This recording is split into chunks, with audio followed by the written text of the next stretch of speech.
whakarongo ki te tangi a te korimako. Kōrero flowing a te hoka force. Kaupapa relevant, kaupapa out of bounds, kaupapa exigent, kaupapa paramount. Nā ko nā whakapiri mai ki te kaupapa tino whakahira whakarongo pi kari mai. Hare mai, o Taringa hare mai. We gotta gather up close everybody. Gather up close everybody. Kani move that body. Kani move that body. Kei ngā manu haka, kei ngā manu koroki, kei ngā kōkako pekewero ngā reo rōreka o korokima, o korohima, te hunga. Ngā kaunui nei ki ngā mai kapahaka tahi anō kātau ko te Matatini tērā, ko te puehu. Kei te rere tonu engari e rere na ngā mi ki ngā toa whakaihuaka te whānā apa nui. Tēnā rākou te otira ngā kapakato i tūai i te matangirua me ngā kapakato te motu i rauhi ki rungo ngā ana wai runga i te reo pōwhiri o te kaupapa i raro anō ki ngā manaakitanga a ngā tūwhātua. Tēnā koe e kara. Tēnei te mihi ake otira ki ngā kapa i haka i ngā kapahaka ārohe me kore ake koutou i whai wāhi ai ngā kapa o te motu ki te Matatini tēnei tau. Tēnei te mihi a Taringa o tira mātou tokotoru kua kuhoa nei a kahurangi a te puaheiri. Tēnā tātai hoa mā nau mai hoki mai ki Taringa coming at you from the bustling metropolis of Te Mutu. Te Mutu.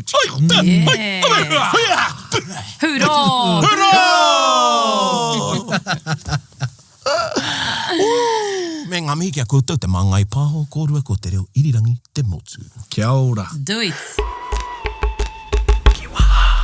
Nō reira. Woo! Kātahi ko te hui. Weti Weti ana.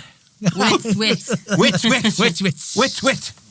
E nā koera te kiwaha e karema, weti, and we know this is tētai kiwaha karangona ki te tai rāwhiti. Ai. And because, you know, te whānāpa nui, ākoa, no te rohe o mātātua, he tai rāwhiti hoki a whānāpa nui. Kia ora. And he nui te honongo te whānāpa nui kia Ngāti Porou i roto i ngā whakapapa. Ai. Go back and listen to Rawiri Waititi. Ai.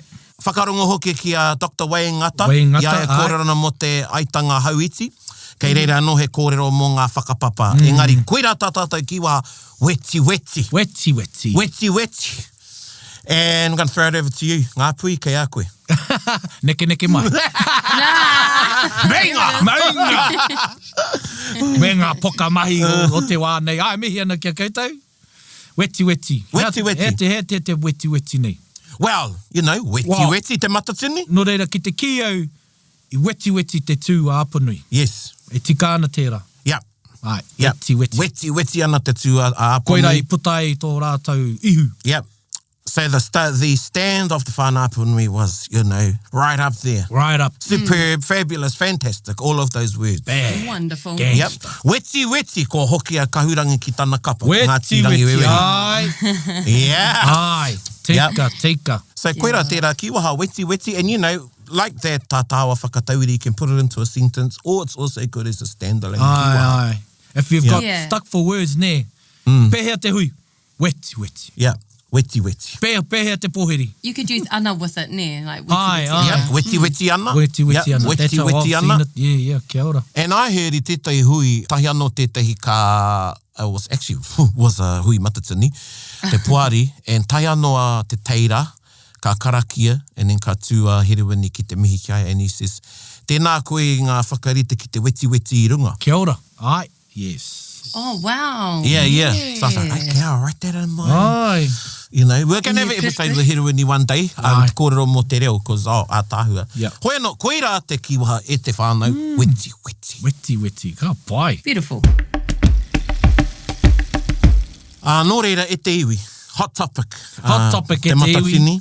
You know, I think other than Tāmati Waka, I was in Herewini, I did lots of interviews yesterday. Ai. I te me nōku te Māringa Nui, te Hōnore, ko hau te kaiwhiriwhiri matua. Kia ora. O Tiwhi Tiati, e ai ki a Tāmati, taku hoa, Chief Judge, Head Judge. Kaiwhiriwhiri matua i tēnei tau. And e rere nāku me ki a mātātua, i te mea nā mātātua au, I tohu ki anoho ki tērā tūra. Koira I mātātua ai tō whakapapa I runga I tētahi o ngā whārangi. Kāre ōku o tainui nei pīrangi. They supported, but they thought, oh, Momo, because the head judge actually doesn't judge anything. No, yes. Ne? Engari, ko tā te kaiwhakawā, you gotta look at the bigger picture, ko tā te kaiwhakawā matua mai he arataki. Ai. Because e ona wā, ka puta mai e tahi take. Wow, Yes. he mahi nui Yes. tērā, mahina nui tērā. E nā me mohi o te kai whakawā matua, he pewhia te whakahoki, he pewhia rānei tana hēpara i tana kāhui. Ai. I runga i etai o ngā take ka puta mai. So, you know, for example, I remember one year, and I'm not going to name, there was a deliberation about what is a mōtetea. Ai, kia ora. E ne te whānau, i runga i tērā, kui naka te tikanga o tēnei tikanga 101 i tēnei rā, because I don't want to repeat what Arataua did with Something for the People, because it was a fantastic episode. Well, go to that link to it. Yeah, Arataua on Facebook, Something for the Kia ora. People. And there's lots of discussions, but ahau nei, and not being selfish, but ko etai o ngā kōrero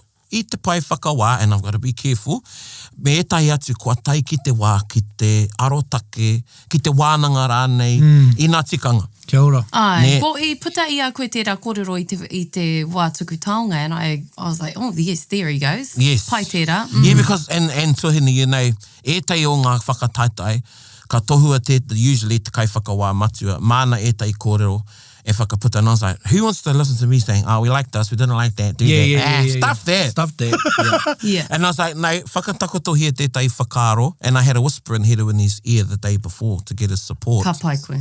Because the last time we had a hui, and I've talked to you about these hui, we tō māmai tū ei tō whaia, the last hui we had was in 1999 and 2000 in Rotorua. And I noho tōpu ngā kapa ngā iwi me ngā tohunga ki te kapahaka ki te wānanga i etai o ngā tikanga and have a deliberation about them. So, I runga i tērā, koe rau e hoki nei ki tēnei pātai, I rere i tētai kai whakawā i tētai matatini, hea te mō tētea. Because I roto i nā ture, you can do a pōkeka, you can do a pātere, waiatatangi, apakura, you can also do ngeri. Ngeri, ai. Now, the thing with ngeri is interesting. We've got haka.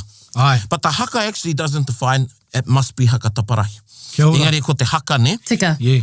And ngeri falls in both because it's also a haka. And on the marae, right. we can use it as tētai hei tautoko i te pau And you can kōrero. do a pōkeka in a haka. Yes, exactly. Kia ora. Ai. You know, so koira, kei te titiro ki te ao te tikanga i roto i ngā mai haka. Kia ora. And I'm going to throw it over to you two, like whāngai i te mauri o tēnei wānanga.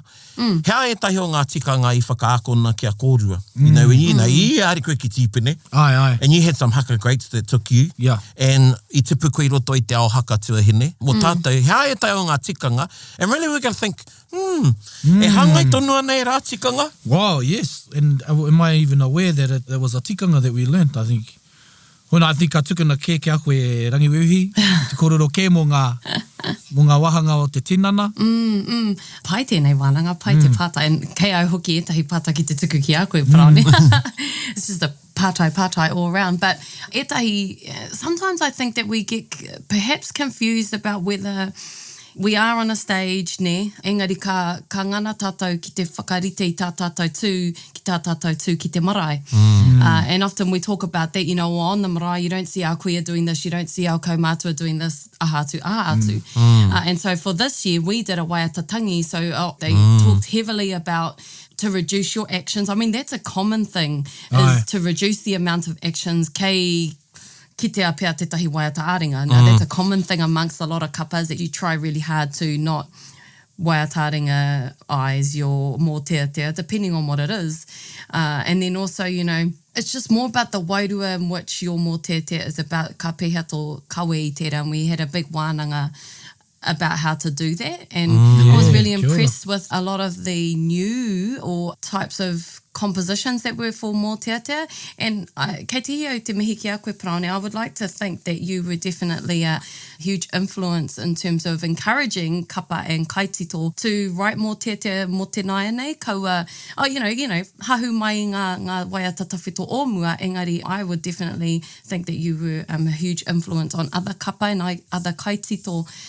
Talk about take o tēnei wā nei. And I think we did see that, ne? Ai, we did hear that. Ai, tika. Now, o whakaaro mō ngā keke me ngā waiwai. Oh, thank you. Let's just get right there. Yeah. Okay. Because, oh my God, I made a comment when we were watching. I said, oh, ko tēnei te matatini ai. Yeah, this is the matatini of the keke and the wide legs. And I'm talking about wahine, ne? Kāre au I te whakahe, kāre au I te whakawā. It's just something that was very, very obvious at this matatini. And, you know, we all have our momo taere, momo tikanga kapahaka that we all subscribe to, and moku ake, mum would always say that show your armpits as much. Well, you don't put your hands up so high, and I'm literally putting my hands up, te hunga whakarongo. And, you know, so we definitely saw a lot of that in our wahine I tēnei tau. I'm not sure what that is, but I think, you know, even some of the actions, if I look at the poi actions, we saw a lot of the tū te manawa Māoria style, where they had their hand up and their left arm across their poho, their chest, and ngā tūmanako in their entry, the ladies had a very low, wide stance. That was a common theme this year. Yeah, he tū haka e te... Aye. It is, and you know, Kaurangi, I think you know the yearangi we did the Wao Taringa about Te Ao Kapurangi. Kia ora, 94. 94. And, you know, if there was ever a time that Te Aro with the wide stance, for me, it would be about Te Ao Kapurangi. Because of what she did. Whawhina te whare. But e harai te me whākirawa, and I remember Papa, kei te kora moti moti. Yeah. Saying, you know, we need to leave some things to the imagination. Kia ora. Kia ora. Waiho ke mā te kupu. Ai. And ki au, koe nei te wāhanga nui o te reo. Tēnā koe. You know, mātāmua ko te reo. Ai, ki te mātāmua, kōrero me ngā ai. tikanga. Engari kei whea tātou tikanga e haere ana. So, you know, you raise some good. And, you know, I know, and this is we have in the wānanga. Ai. Yes, kia ora. Ko etahi kei tētai tā. Ka me, hoi anō. Ai. You know, I pēnei I pērā. So, hoi anō, it's interesting. Yeah, it is interesting, because, you know, ka whakaro ake ki era tikanga, I whakakona mai hoki nei a mātou, and it was, ka huri te whakaro te tangata, and it was being conservative, I think. Yeah. You know, mo te taho te wahine, kei ki mai nei he momo karaitiana, but yeah, there's an art and a grace to it, eh? Like, e tika tau, like, it's not to be, you don't need to talk about, say what it is, and explaining it, yeah, well, you said it better. And but I admit to that being a style, and Rōpū going for a more, not is it crude, or just more up there for the sake of, or to celebrate your tinana in a sense. You know, e tai whakaro Māori, e tai he whakaro Māori hoki. You know, so yeah, it's a good discussion to have, and I think it's about, well, Rōpū do, they choose what they do. They choose their taira. And I was, because I te whakaro ki te tū o te haka, I ako ai mātou i te kura, and ka maharau ki te kororo a tikos, na api mahuika, kia māro te tū. But then I see other styles, and that doesn't always fit the type of haka, because ka kitau i anaru takarua e mahi ana i tērā tu mata o ruaumoko, mo te mahi, and he māma, he pīngore, so kei te āhua rānei, so this is me questioning what is the tikanga, what's tikanga rāne, or is it as adaptable as some tikanga are? Yeah. Is this something that I tō pai whakawā, pai whiriwhiri, parane I wānanga here tēnei, this actual kaupapa here of the armpit showing and the wide stance, did that come up as a topic of discussion amongst your kāhui? Kaua a whānui nei, engari e mōhia nau, ka noho whaiti e tahi o nā kai whakawā, I mua tonu I te hui ki te kōrero I era atu āhuatanga. Engari, koe nau e mea nei kua tai ki te wā me wānanga tātou katoa. Tēnā koe, tēnā koe. Kia kōrero tia e rā āhuatanga. Me waiho kia haere ana, me aukati rānei. Me tērā, and hea te aukati, because te mutinga iho, kei te kapa te mana mehe mei a ka aro mai. Ki te whakataurite I tētahi taumata, ka ngaro pia tētahi wahanga o te kapahaka. Tētahi āhua. Mo te taha whakataitai. I think me mohi o te kapa, though. Me mohi o te kapa, because we could continue to go the way that we go, but the judging style or opinions and the way in which judges do judge is not quite transparent. Like if it was just known that actually that's something that is thought about when judging, then kapa may adapt or may continue down the same path. So pēnei I tātātou e wānanga nei. That's all it requires, ne? Yeah, and I remember te tau, I think it was Waiōhika when they did poi pūkeko, and mā koutou orunga whakate whakatika mai. But if I recall, they actually wrote in their scripts why their wahine were standing. So they chose to he whai I te tū a te pākura. Nei, te pūkeko. Te pūkeko, ai. Ne, ana he tū pākura tā mātou, hei iwi noho repo. Ai. Koe nei te tū a te pākura. Hea te tū pākura. Well, how the stance of the pūkeko. Oh, ne. Yeah, I roto I te repo. Ai, Yeah. You know, Ai, so that they was a provide beautiful point. whakapapa, Yeah, and it's yeah. the same with some of the taonga, whakatangitangi taonga puoro rānei, e heria mai ana e tērā kapa, if they can provide a whakapapa to it. Ai. Yeah, now, so I remember when Maua ko te taipa had a conversation, this is a while ago now, and he was, I'm deliberating whether we bring instruments on. And I says, well, e mōhio tia nā rātana. Ai. You know, ko tā koutou e mahi pēne. So why wouldn't you? Why wouldn't I? Ko You nā know? tō koutou tuakiri. And ka mea tai, was that traditional? Well, if you look at some of those black and white photos and, you know, they're using mandolins, they're using the squeeze boxes. Yeah. Let me say that again, Beautiful. the squeeze boxes. Squeeze boxes. Hint, hint. Not saying any kapa might do that. Engari, he nui ngā kapahaka I o na wara had a squeeze box. Whoa, koe nā And o you te see them mai. doing the poi to Aye. the accordion. It wasn't accordion, the squeeze box. Yeah. You know, I've seen harmonicas, Yeah. I've seen it all. And You know, koutou that was, wiki this tōrea, was before you the fellas had a raku bass. raku. Yeah, yeah. Bass, you know. So ki au ko te whakapapa, he mea nui tērā. Engari, Kia ke ora. hoki au ki te mōtetea. Please. He nui te hunga kei te kōrero mo te mahi a angitu, taihua tērā. Engari, I rawe ki au te mōtetea a muri whenua. Ai, ai. Te I tipi think they haere a broke rāni some- ni kura. Yeah, they broke some barriers Yeah. there, moved the movement around Yeah. the stage. Lovely. Lovely. And I remember we didn't end up doing it, but when Irirangi came and took us for a bit, he wanted us to do that in one of our mōtetea. Ai. Ne, that we did when I was like 14.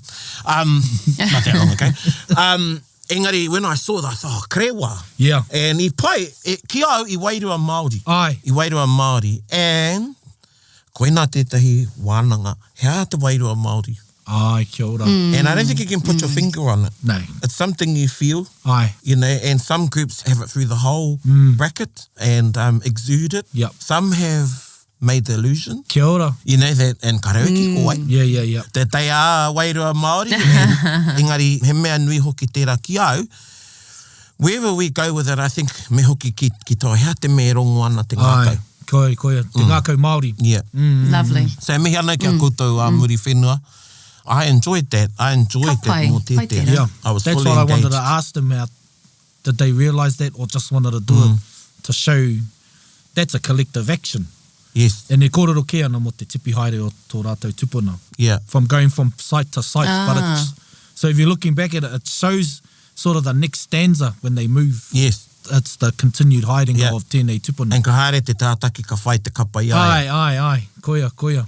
Yeah. I And they thought say, that ko was taku great. ngākau Māori nei, whakāna, well, mehe mea hau ka whakarite I tērā I runga I te marae. When the tātaki starts over there, the group should go to the Group tātaki. should go to- you know, aye. so I was sort of like thinking that, but Yeah. I thought it was neat. Yeah. Tā rātou mō tētea. Yeah.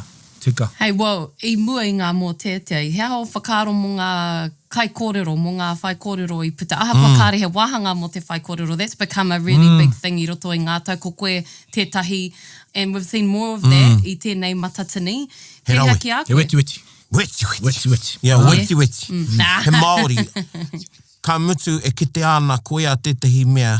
Koutou ngā kapa, me tuku te kapa ki a taka. Ai. Me tuku te kapa ki a Yes. taka, me kare no ki Kia a ora. taka. Me mātua whai koutou I tērā ahuatanga. Ai. Me koe te kai tātaki, you know, I think it was a good move from Whakaue. I tuku ki a tūke ko Keriama. Ai. Now, Ana. this is all part of the kēmu. Koe rā te kēmu. Koina, me te Puree rā, the ko game. tā te kai kōrero pai. Pūkōrero, ne? Pūkōrero. Pūkōrero, Koina ai. te wehenga o te kai kōrero I te pūkōrero. Ai. Pēnei te marae, he rā weke I ngā whakaro. Kia ora.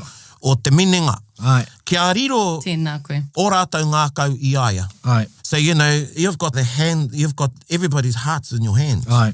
You know, and you see when katua kingi, everybody's just waiting. Everyone's waiting, yeah. And he only had a very short window the first time. Yes. They got up, well, both times. They had a full-on bracket. You know, Murimako was, Brady had so much time to put something, or whatever. Koia te weti o Koe tērā te tangata. weti o tō mahi, ai. Ka kitea te kakama, te mōhio, Ai. te era me kato, te kounga o te reo, Yep. ka mutu he mārama, Te kawe. Te kawe. Koea, Te kawe. katoera i roto i te wā poto. Poto, yeah. And even as little last, you know, when I was in Maltese, goes tuku. Tuku, yeah. You know? References to the hanawiti, all of that. I know. And, you know, e pātai ana te ngākau. Oh. We've got I know Te Arawa has. I think ko Te Arawa ko Tainui anahe. Have a whai Ai. kōrero. He wahanga whai kōrero. Yeah. Ai, tika tau. Whai kōrero me te karanga. Yeah. Kia ora, kia ora. Wahanga ne. Well, you know, ka hoki anō ki te whakaaro o te papatū waiwai, he marae tonu neha. Nō reira me whai kōrero. Yeah. Me whai rāna i te kōrero o te haere ana i taua wā tonu. Koina te me i pai ki au. Well, tika, i te whakaaro ake hoki ahau. I wonder if this would be the year that we have a wahine who gets up and does a kōrero. Because... I te tatari au. Wow, i te tatari au ki a piki kōtuku. You know, hoino. tika. Yeah. Or someone, eh? Yeah, i runga in... Because it's not a section, but I think, well, for us, because we do have it in our, as a category, at our Te Arawa Regionals, time is allocated to that as well. Yeah. E kare pērā i te matatini. Nā reira, ki te whai tātou i te rāhuatanga me Yeah. tuku i te wā, because it steals Ai, from yeah. the overall You just got to bracket. be onto it.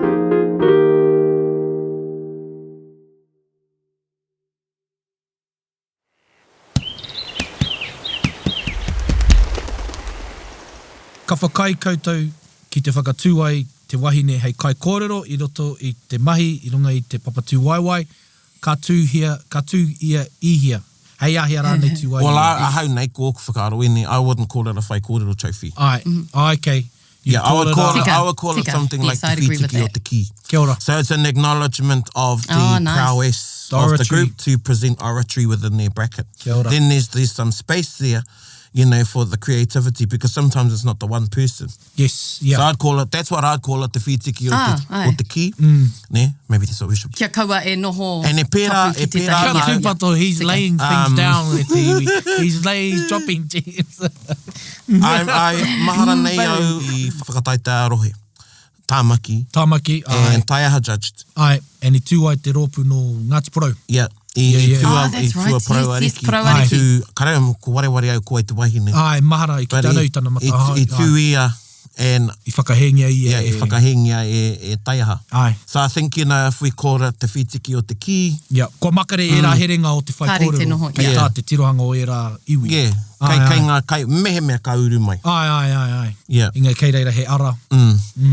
Yeah. Pai tērā. So, but while we're on that, ko tētai atu mes, probably people don't take notice of, but I have, over the past, I'd say, te kautau, he nui ake te tātaki I mua I te kapa. Ai. So- Ai, mua inga, yeah. Kia ora. Unless it's a flourish in the whakaeke, I stay back. Kia ora. And I've been taught, me taki I te taha katau. Ai. So I'm always going to do that, you know, or in the Katau. middle, ki te taha katau, o te kapa. Yeah, you're right. There was a lot of that. Yes, ia koe ka. Yeah, and over the years, there's more like tātaki coming in front. Front, yeah. And, you know, Apanui is ones that have pushed that, you know, Yep. Pūao kara mai e ki mua tonu, Ai. tātaki mai ai, Ai. comes up.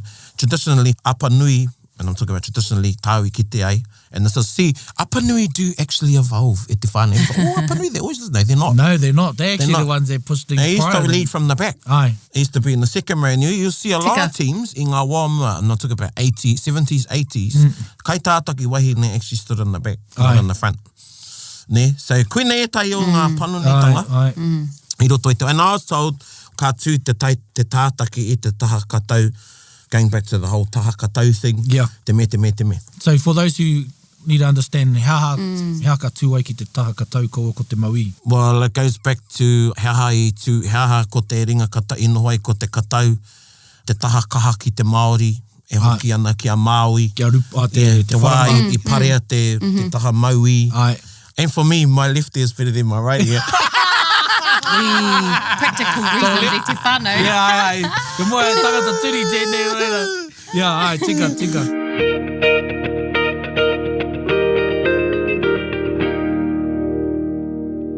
Oh, hoi anō, koira e tai āhuatanga. You're not going to take marks off for it, but just saying, koina e tai o ngā mea kua Yeah. kite I roto I ngā tau he kaha ke te puta mai a ngā tātaki ki mua tonu I te kapahaka. Taki Kei ai. reira hoki o ku whakaro e ho mo te tū o te kaitātaki tāne I mua, because for me, in auditory sense, it's better to lead from the back so everyone hears. So if I'm leading in the front, they might get there's timing, but everyone is so well rehearsed, you sort of understand the cues what's coming next, but, you know, to lead from the back, Yeah. everyone can hear it better. Yeah. From a group perspective. Yeah. As a leader. Yeah. Tika. And that was another tikanga we all learned. And from no Ngāti Porano, kia kaua te kaitata ki tāna e whati i ngā rārangi. Yeah. You know, not to break the front line. Or, Pewhia tēnei tikanga, I muara, I don't know, e tikanga, but, you know, boys, we had to stand like this, Ai, Ai. the hands open and hope, and women Aye. stood with the fists. ai. Yeah. Kāri whakamārama hea hai i ki noe ho me pēnei. Yep. We got learned to do fist, thumb on And the hip. thumbs. Because it was cleaner, because some of the boys would have, you know, hands up on their puku. Yeah. And, So I guess that was- ko etahi o nā tikanga nei, he mea personal noiho. ai. Then you've got i tēnei tau, i āta ki te karau mōhio. So, oh, okay. That Ngāti Whakau does the pipi swivel. Ai, ki te hoki au i te rā. Ai, Yes. And- Taiho au ka patai, e patahia te ngama. He Yeah, pipi, he and pipi a koutou. and they maintained it, Ai. you know, through everything. And they had this kori, which I think sort of came in from how their pakeke koeke do Yes. tērā ia ngauru and other things you're seeing from, and that was good. And, you know, you need to do new old things. New old, ai. I love ai, that. ai. I love that. The pai tērā. Ai. Yeah.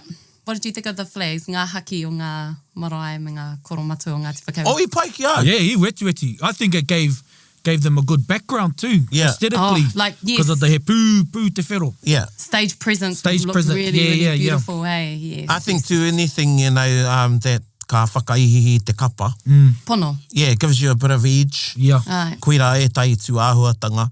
Engari, ātū nei, for me, I think, you know, the East Coast has a stance. Yep. Ki tai rāwhiti. So whānā apa nui ahu atu ki te tai rāwhiti of Ai. the wide stance. I must comment. Ki au, ko tētahi o ngā tino haka i tēnei Matatini ko tā tauira. Oh, I ai. thought te haka was beautiful. Oh, I've always yeah. liked their haka. It's They probably the things I go straight to. maintained the two. Ai. And then Te Arawa also has a stance. E te atu o ngā iwi, kare mai a te ki ko te tū rānei, Ai, koina tētahi wānanga ki taku rohe. Yeah. Hea te tū ētahi, me haka rawa, kia tautau rāno ngā pōro, ētahi me tū tika, Yeah. you know, no reira, yeah. I had a deliberation tētahi tau me taku whaia te kiri māku because we got marked down because we hiki our waiwai. Waikato traditionally doesn't. And I says, well, Auntie, hara matau ia Waikato, hui Ngāti Raukawa. Nice. Ai. Ka pai koe. Yeah, and I pātau ki aku, kui, I was going, yeah, left a leg. I was like, okay, come on. That was enough for me, Yeah. you know.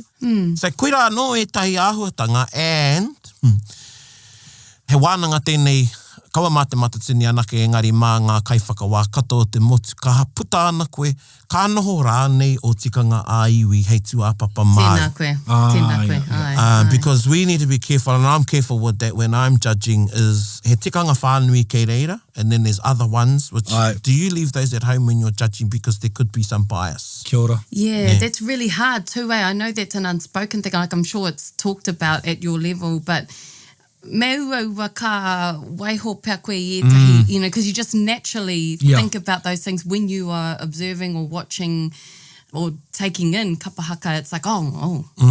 You know, and then you have to check yourself. That I think that's what it's about though, ne? It's, Yeah. but, you know, kia pono ki tō mahi hei kai whakawā. Yeah. And that's the thing too. I wonder if that's a question, is that when you are judging and then your iwi or your kapa from your rohe comes on, do you judge them based on those tikanga, and then when they're not on and another rohe is on, do you know, forget about that, or hey, Yeah, I think that's the koina te mātanga o te kaiwhakawā. Or that's the mahi they have to do, is have their own filterings, their own awarenesses of their unconscious bias, or, you know, the way they like things done. And it must be hard. I don't envy that mahi. Yeah. Yeah, and you know, mo te hunga e whakarongo mai ana, and for those that, I mean, Snow, were you watching on TV or i tai atu rānei koe? Mā te nā pāka whakāta i mātaki ai i ngā mahi katoa. Oh, ka pai, yeah. And see, that was an interesting thing too, to have been, I kind of did both during Te Matatini. I deliberately watched a group live and then I went back and watched them on the TV. So kia pai ai taku Yeah, i ki te pēhea. mena rānei rere. Yeah. I rere ke. Oh, I yep. rere ke. Yep. Rere ke pai nei. But, you know, it always is different when you're there in front of the kapa. Ka rongo koe tētahi anō Māori, and that's what it should be. Well, ai. Yeah. E tētahi Māori e kore e tae e te pāka whakāta. Aye. But I think we're really lucky to be able to just be at home and watch it, and I'm sure everyone is binge watching all kapa now. Oh, yeah, I tēnei wānei, me pēhea e kore. Yes. One thing I wanted to get your o kōrua whakaro was about ngā kākahu. Like ngā tikanga, te tikanga o ngā kākahu. I orite ngā tikanga, ki te manaki nei ngā kākahu. Because I've seen some brilliant pieces. When ngā kākahu tawhito, ngā korowai, ngā kahu kiwi. Are there some ways you take care of them? Or is it just the same? Pai te rā pātai. Well, you know, ko ki tau e tai atu, I whakaako anei te here I te piu-piu. Kia ora, Kia ora, ai. I'm going to start there. Yeah. Thank you. Te here te piu-piu hone tauban? Yeah. Yeah. Pari pai, weti tana tui, hoi no. Yeah, well, Kia ora. when you're, I'm talking about when you're finished and how you pack away your piu-piu and how it's even Thank you. tied up. Like I got taught this loop way. I don't know if you do that, kaurangi. Yes, The loop in the middle and you go around. Yeah. Yes. Yeah. So that's how I was taught to tie a piu-piu up properly. So kia koira nā tikanga tiaki I te piu-piu. And even how I know, and again, you know, oku mōiotanga ki te ao kapahaka no te arawa. And I've said that many, many times. Even how I've noticed it's very different how you put a piu-piu on in te arawa. That's right. The other couples just tie it up, get it on there. Yeah. Yeah, no. Yeah. He rereke a te arawa, there's a skill. And you see it. If you look at the te arawa teams, and a tāua katoa koutou, ngā kapa. Yeah, kia ora, kia. But ki te āta titiro ki ngā kapa o te arawa, ka kitea, e hangai ana ngā piu katoa. Ai. A mehe harai te piu kei te hangai te taumata o ngā maro, he arawa rānei, me ngā pari. Kia ora. It's Yes. almost, and even though there's different heights. Yep. Yes. And Nā te momo o te here. nā te momo te here me te tau o ngā kākau kiringa, because that is all part of how your bracket is presented on stage. Yes. Now, even though uniform is non-aggregate. Nā koene te rereke o tātou I o tātou huanga o Hawaii, because Mary Monarch, uniform is an aggregate. Yes. Pai. So, and, you know, just a bit of trivia, koutou kare mohi ana, and it's a bit different, Mary Monarch, because they only present one hula. That's right. Or maybe two in the kahiko traditional section and auana, which is contemporary. But your kākahu must match the period of your hula. Wow. Oh, beautiful. Yeah, beautiful. and the materials you'll use, the colours. So, for instance, if you're doing a hula from Kauai in a particular part of the island, a flower is known to grow there. They're known for these colours and these rākau. Then your uniform should be the epitome of that part of the island. And that period hula. Yep. You know, people say, what's up with the shirts and that? Well, that's a period hula. That's a period. And you have to be 15% body fat for the tāne. Because, Hey, you know, well, we're doing a range of things, but I think in a way we do encapsulate that in some of our kākau. I agree. Ai.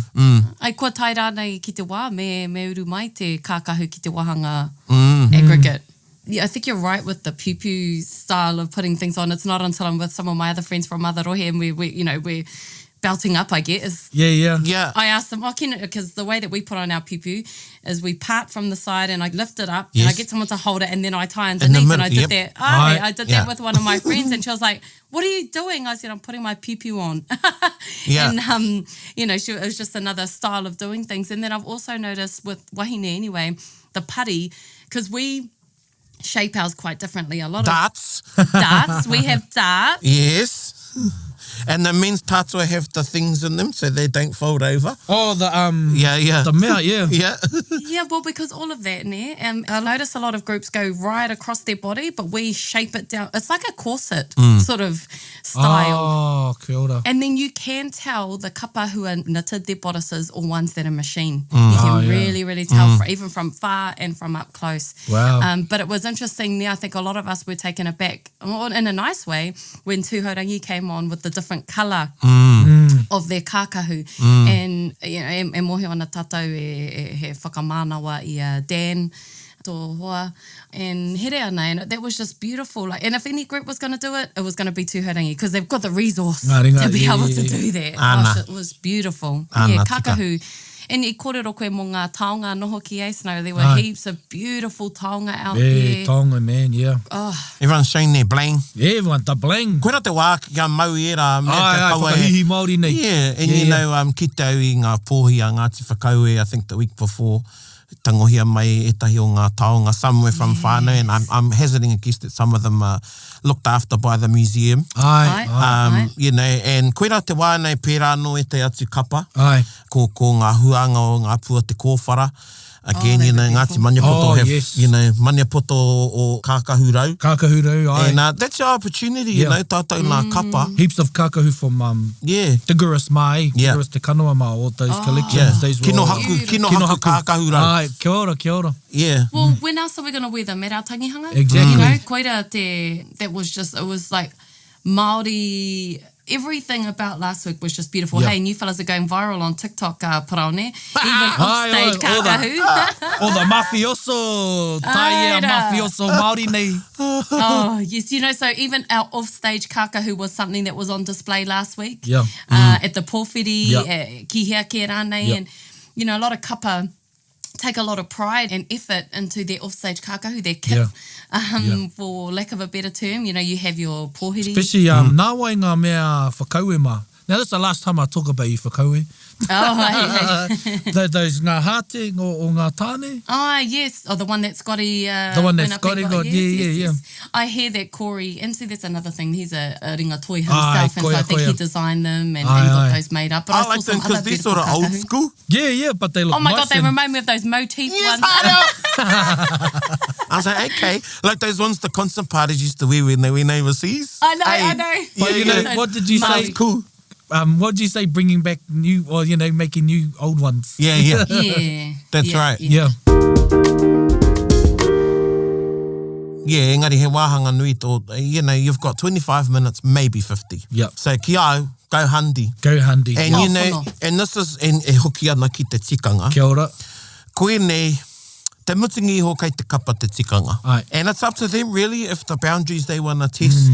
Tēnā koe. You know, ko angitu tērā. Yep. And ka rau i te kōrero mo te poi, I was like, what are you thinking about the poi? And I was going, pai noi hoki au. Yeah.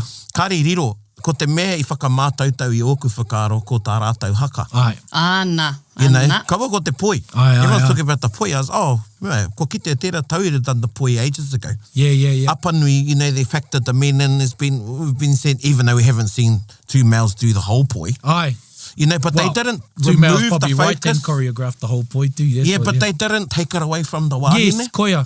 And ki au he mea nui tērā ki au. Tika. No te wahine tonu te mana. Ai. Ki te poi, koe tīmata I roto I te whare tūtaua. And everybody can whakahe mai aha mai ki au. Yep. Engari, no te wahine te mana, nōna te atāhua ki te poi. Ai, kia ora. Me re āhuatanga. Ki au ko te haka te wāhanga ki te tāne. Ai. And āko karau I te whakawā. And nui taku aroha ki a kōrua, pere kōrua ko tūhoi. I thought, they're pressing that's where they were pressing the boundaries for me, was te wāhanga ki te haka. Ai. And if anyone was going to do it again, use that line, koraua, tērā kapa. Yeah. And exactly, and coming back to the tikanga, and we've done it, are you going to conform? Yeah. Or what parts are you willing to Take the risk. take the risk or meet you halfway? Ai. Yeah. And te mutungi ho kei te kapahaka. Ai, tika. Well, I toa I a rātou te poi, ne? Yes. So Ai. that was the risk and it paid off. So mihi ana. That was equally with tūhaurangi. Ai tūhaurangi te whānau apanui, te paumanga tāwhiri, tūhauri, yes, yeah. Yeah. Me, there was another line of last week. Mate tātou te me. Ai. And I think I tuarua rātou I te haka. Ai. Oh, wow. Yeah. So, mehe mea, some people might have been watching it going, well, what was it about? What was it about, Parani? And there was another group another year, it was the reverse, ko tētahi wahine, e hakana anō nei he taitonga. tāne. Yeah. Ai, Yeah. rā mahanga. Ia tahua tā rātou too. Yeah. And I think there was you know, koe nei ngā kōrero me kōrero, koe nei ngā kōrero me wānanga. Koia He hoki. auhau tēnei. Ai, he auhau. And te taia te hoki whakamuri. Ai. You know, but I think we still need some parameters, well, I don't want to call them parameters. Engari, ētai me hei arataki a tātou, because for 50 years, Yep. what is kapahaka going to look like in another 50 years? Kia ora. Thank you. And I think we're just kind of continuing on the path in which we've been going on for the last 10 years. It is kind of a good time for us to pulling together that collective whakaro of where we are now and where it is going and having these discussions. Otherwise, groups might be penalised for things that are just personal opinions rather than actually koe nei te this is the criteria in which we are Yeah, following. He huringa kei te haere, you know, and it's only based on generational stuff. Soon, we're looking at the results, the fruits of te hunga kura kaupapa. And a lot of them are becoming tutors, and now another generation, that a lot of them becoming composers, and soon they will be judges. So that's going to be a natural evolution on the way that we look at kapahaka, based on the way our tamariki are learning te reo tikanga and observing te ao Māori, te ao huri via te ao Māori lens. So, you know, I think there's going to be a natural progression. However, yeah, maintaining our tikanga, our mātauranga Māori, but what that looks like in 50 years. I think it's two things. I think it's the judging system, but it's also the competition format in which we're participating in. Aye. Is that still relevant today? Does that still make sense for how we're moving towards? Like a Mary Monarch stage where you got ngā taha e whā. Yeah, all of that, you know, the pooling system. There's just so much things that could be explored, or whether we do need to fix something if, you know, or is kei te pai noiho. Not sure. Yeah, I think koinei etahi whakaaro ka puta I tā tātou whakataita I tērā wiki. But overall, it was just so nice to be together. What a... Kia ora. Oh, it was. I haven't seen a matatini like that in a long time. Yeah. I reira te mahi a te tangata. It was beautiful. It was positive. I mean, yes, we had rain on Friday, but thank God it wasn't too bad. You know, there was just everything was... Enough drama. Oh, yeah. Hey, there's enough huro, enough drama. Well, you know, We needed that too. that Auckland traffic. Yeah, we need that. Tamaki Herenga Waka, that traffic, you know, I was talking about the Fucking traffic. Herenga Waka, all right? There was one morning Herenga koha. I raru tō mātou pahi, nā kai whakawā. Oh, we. And, you know, I mea tau ki te kamupena, says, you know, me tai mai koutou, firstly, I takamuri, and then I tawa wā, I tawa rāra, he nui ngā waka I te rori. And me tau, you know, this conference is not happening if we don't get there. Yeah. But kia hoki ki tāu ki ai kaurangi, me muti ki reira, ki oku nei whakaro. It was absolutely spiritually, Kia ora. mentally, Yep. Emotionally, Aye. and physically uplifting. Absolutely. Mō tātou katoa, we needed it. And mō tētai matatini muri mai te uruta, Kia ora. a me ngā karawhiunga mai i Aye. te wikira, i reira tonu tētai wāhanga nui o te ao Māori. Aye. Whakatika nei o rātou mara, engari tai tonu mai o rātou kapahei kanohi mō Aye, rātou. I koe just think hoki. it was much needed, and we Yep. felt that. And, you know, even though I never got out to see any of the stalls, some of the judges said to me, I felt like a prisoner. And I was going, okay, well, you can go out at lunchtime. Good luck. Bet you won't get past the first stall because you're going to say hariru and mihi to everybody. Yeah, yeah. And sure enough. And get bribes. Yeah, ko te rongo i te wairua. Aye. I te nohoanga tahitanga. Aye. Yeah, weti. Te weti, te hui Māori na nui o te ao, te marae na nui o te ao. Weti. And quickly, ngā tikanga e pāna ki ngā taonga.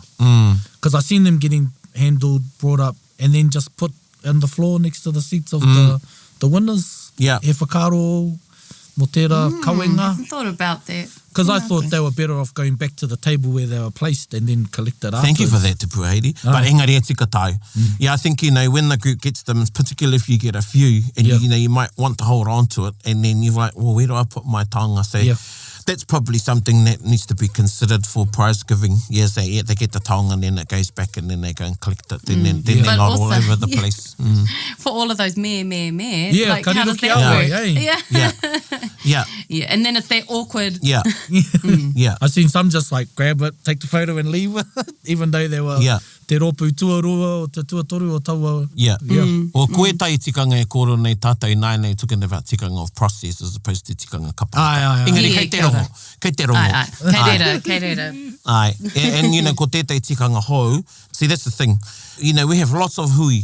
So i tēnei tau, i whakatau mātou, waiho te Māori, Aye. because it was getting mixed up in everything. Koia. Oh, thank you. that was my other Everybody just leaves, you know, and There's a rush to it get turns out. into a shambles. Yep. So i tēnei tau, ka haria kētia te Māori, Yep. e Ngāti Whātua o tira e te Matatini, ki roto o A tōna Aotea. wā, ne? Yeah, tōna wā, hei te aparira rāno. So koe rāno Oh, tētai ka mea. pai. Yeah, i reira taku, i reira whakaroa ha? Because ka maharau ki e pōneke, i taumai a tāmaki, i te ua, ki te hari, ki te tikine. Yeah, tau atu tau mai te wā i uru ai te Māori kua pēra. Aye.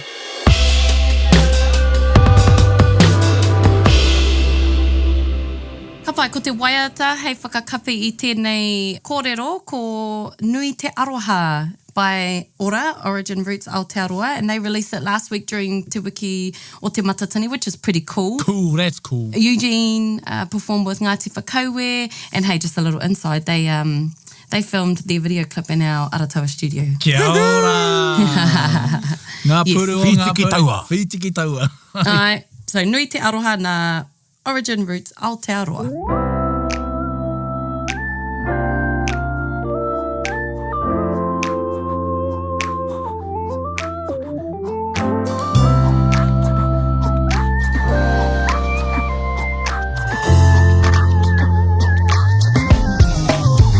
Aroha nui ki te tangata hako ai. Hey, hey. Hiki waira, kia rere ki ngā rangi tūhaha. E ngata ai te ngako. He aroha whakato. He aroha puta mai.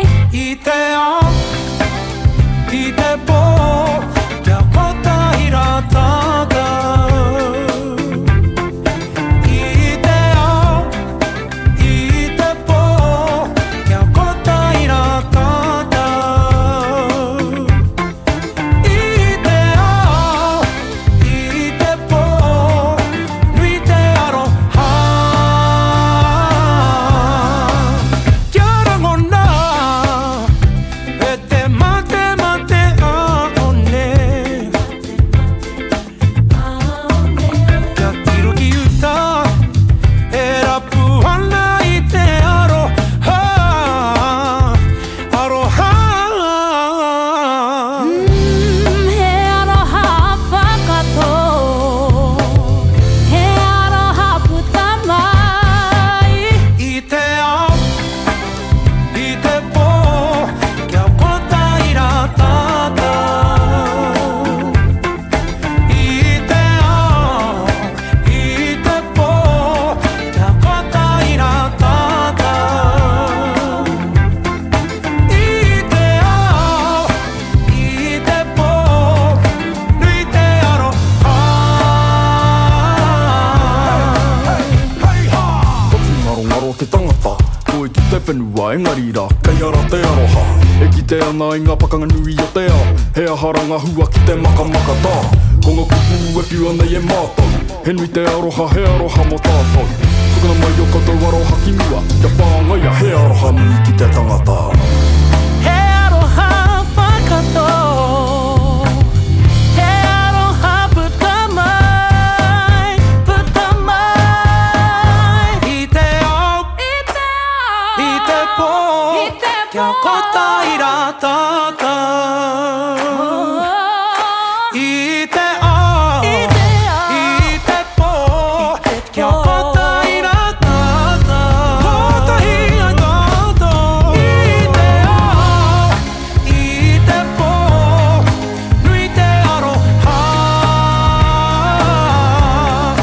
I te ao, i te pō, nui te aroha.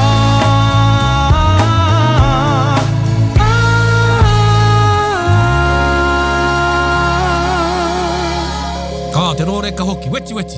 Weti, me te whakaihihi i ngā kare, Ai, ngā kare aroto. ngā kare aroto. Ia, kia ora, Kia ora. e te whānau, e te pēne o Origin Roots. Ai, tēnā koutou. Tēnā koe, you look good in the maroon there, Eugene, kōrua ko tō hoa. Ai, ai. Ai, kakariki be waiting for you. Ai, ngā kariki. Okay, once we get ourselves together. Ngā tai e wha, Wow, ngā tai yes. e wha. I rongo koe i te tahi momo wairua, Te parau nei māngeongia, te rawaki. te māngeongia. Ai, Tino. Kōrua tahi, Te kōrua ngauko, tahi. te ngauko tahi. Tino.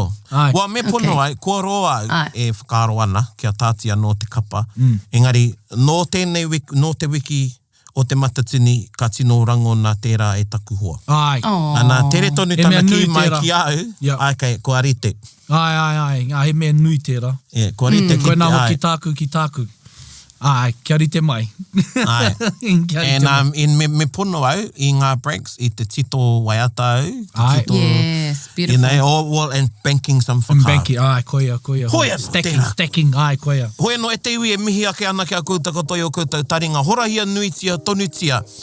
Oh, can I do 3 like that? Yeah. Horangia, nuitia, tonutia? Well, I don't Ngā rongo kore o te wā o Taringa a ki o koutou huanga. Share it with your mates, with your whānau if they haven't gone into Taringa. I did this week with a few. Aye. And, you know, me whakaiteo i au anō, because I think everybody knows about Taringa, but they don't. Aye. You know, so I let Mr. Mamua nei, you know, whakarongo ki a Taringa. Oh, yeah, te whanaunga mamua. And, yeah, e mihi nui ake ana ki a koutou e te iwi nui tonu o tira. E kare mā pai tā tātai wānanga i ngā Koe tikanga Ai. kapahaka i e tai. I tēnei rā, e te iwi e mihi ake ana, tēnā koutou, huri huri, tēnā tātou katoa. Hei kona. Tūt. Huri hia, huri hia. Huri hea. Tugua. Bit whakarongo pi kari kari. Get the rope close, everybody, buddy. Taringa, taringa, taringa. Yeah, tahuri mai ki yo. Whakarongo ki te tangi a te kori mako. Korero flowing at the hooker force. Kaupapa relevant, kaupapa out of bounds. Kaupapa exigent, kaupapa paramount. Nā kona whakapiri mai ki te. Kaupapa tino whakahira hira. Whakarongo pi kari kari mai. Hare hare mai, o Taringa hare hare mai. We gotta gather up close, everybody. Gather up close, everybody. Kani kani move that body. Kani kani move that body. Taringa, he mea tuku nā te wānanga o Aotearoa. Ā, nā te māngai pāho me irirangi te motu I tautoko. To listen to more episodes, search for us on your podcast app and subscribe, or follow us on Instagram and Facebook. Taringa, whakarongo mai.